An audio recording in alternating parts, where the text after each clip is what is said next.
নারী কত সুন্দর অভিনয় করে, অভিনয়ের জন্য নারী সারা রে।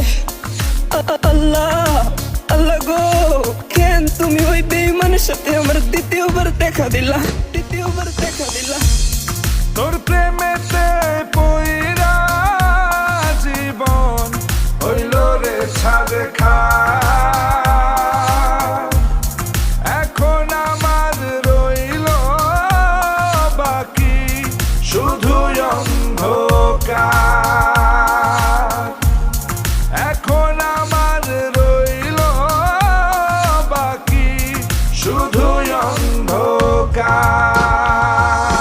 কতটা বেঈমান হলে পুরুষের জীবন নিয়ে খেলে। হায় রে বেঈমান না রে, পুরুষের জীবন নিয়ে খেলে। তোর বাপের কথা মনে করবি।